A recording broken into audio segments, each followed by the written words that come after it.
Here's the thing with Elune. If we're going to go off of the theory that Elune and Xal'atath may be related in some way, there's a couple of things that... Okay, there's very little that we know about Elune. Right? Very little. But what we do know about Elune is that she appears to be very much related to night. The night warrior, the moon, which is literally the light. She does not appear to have a direct connection to the light. This we know for a fact, because the moon is not directly linked to the light. The moon is simply a reflection of light. If you remove the light, the moon does not shine, right? So this suggests that there is a darkness within Elune. Then we can go a little bit further and we can say, okay, let's look at the Night Warrior. The Night Warrior is literally the vengeance of Elune. And it is a very dark incarnation of Elune. So is it possible that at some point in the next few sagas, Elune becomes confronted by the two-tier side of herself? Because not only is Elune related to the moon, but she is also related to the eclipse. An eclipse is Elune. Right? So it suggests that there is at least these two sides. One side that wishes to emulate the light, and another side that seems to be a lot more cozy in the dark. So could it be possible that at some point Elune is confronted between these two juxtaposed positions within herself? The dark shadow side of herself, the eclipse, and the light-seeking side of herself, the moon. And that she casts off the dark side of herself. So now we're sort of in the realm of Diablo, right? When the original, I can't remember the name now, I don't know Diablo lore that well, but when the first creator of everything cast his evil side away from him, which the evil side created the demons and everything in the hells, and the good side created everything else. So it could be a similar story, right? Where Elune literally casts off her dark side. That dark side becomes then Xal'atath, and Elune becomes then pure, insofar as she is now pure in the light. That is perhaps a story that could exist, right? It might be where the fairy tale of the blue child comes in. So the way that Tauren interpreted this future prophecy was that Lady Moon, the White Lady, created this blue child, the dark child of the White Lady. But in reality, it was the White Lady that split the darkness out of herself into the blue child, and now you have the White Lady on the other side. So that is also a possible way of looking at the future, right? And what we could see in the future. It all now would come down to how Chris Mason wishes to approach this.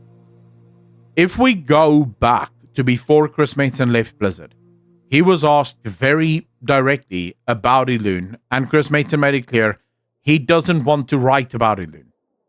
He likes the idea that Elune is an unknown character that exists in the background, where there's no real direct lore about Elune, and he doesn't want there to be any direct lore about Elune. He wants Elune to be a mystery.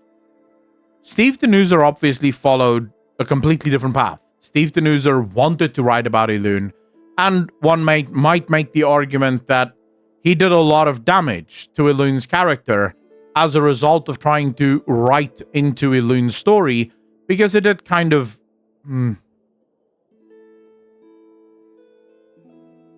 I think it took away from the majesty that was Elune, right? But we know that Chris Mason, Holy, you're referring to this now. We know that Chris Mason could have changed his mind. It is possible, right? It's even possible that Steve Denuser checked with Chris Mason, because remember, Chris Mason was still involved with Blizzard. He would still be there, and he would do the voice of Thrall whenever they needed him, because he has always been the voice of Thrall.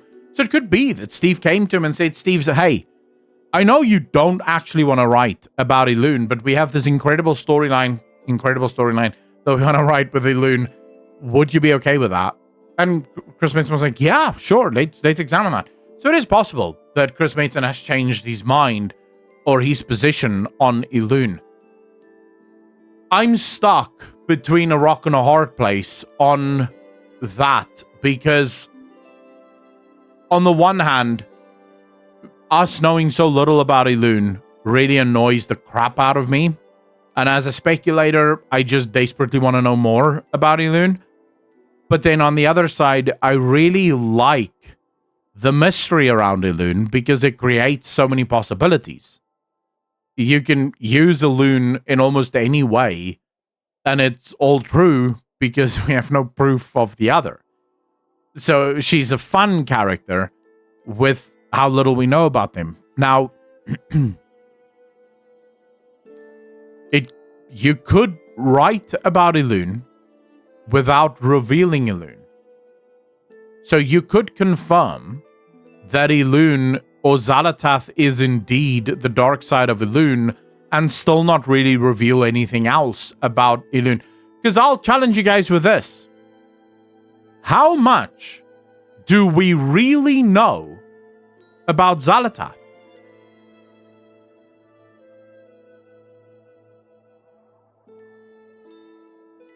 Anyone? With everything that we've seen of Xal'atath, with all the dialogues, the monologues, and everything that Xal'atath has done, we know that Xal'atath would be mildly successful as an OnlyFans creator using feet as the main draw, right? That's what we know.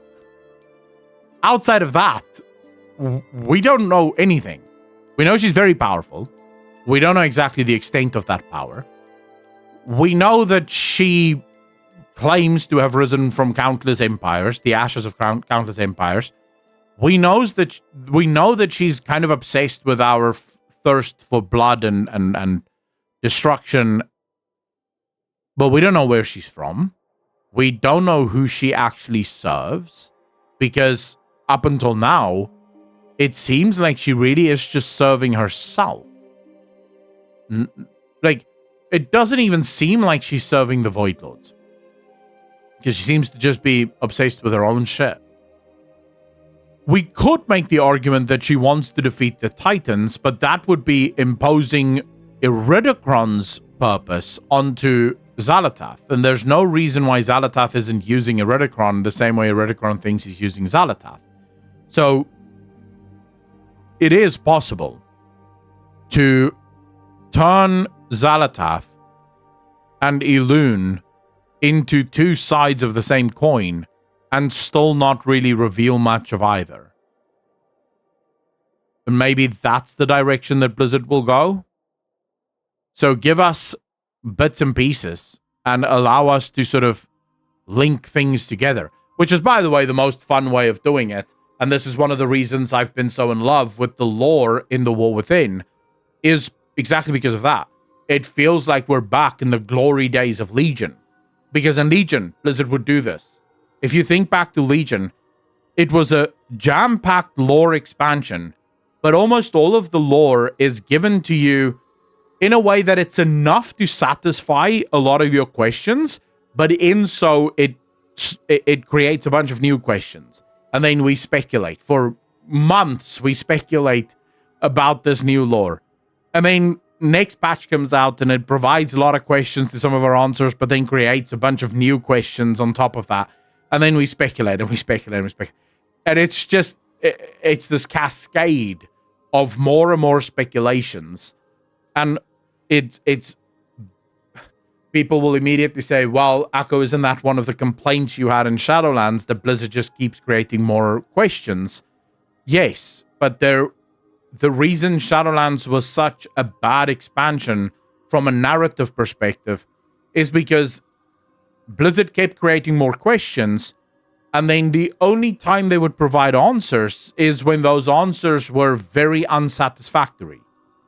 So they would just... the best example I have of this, but there are plenty of other examples, would be Sylvana saying, "I will never serve." And it's like, the fuck? You've been serving this whole time, bitch. What are you talking about? You know? That's like, that's the kind of answers we got. Or seeing this entire storyline of Bastion play itself out. Clearly there's something more in Bastion, but it just gets left. No one ever speaks about it again, right? As if, never mind. That's the problem. Whereas in The War Within, thus far at least, that's not been the case. The questions that were developed or that were established at the start of a zone gets answered towards the end of the zone, but then the answers also then lead to much greater questions, which is how you should be doing it. Right? You shouldn't just leave people to continuously guess as to what the right answers would be. So regardless of how everything plays out with Xal'atath and Elune, I can honestly say that for the first time, and probably, I don't want to be disingenuous here, because I did like the lore of Battle for Azeroth. I didn't like the game, but I liked the lore of Battle for Azeroth. So I will say, for the first time in 4 years, I am mega excited for the lore. In Dragonflight, I was excited for some of the lore. Some of the lore was really good, but also some of the lore was just sort of bog standard. But this is the first expansion where I can say I feel like I'm back in Legion. I feel like I'm in Legion again, where I'm so excited about what is going to be revealed next. It's ridiculous. So yeah, I'm all aboard to see this right until the end.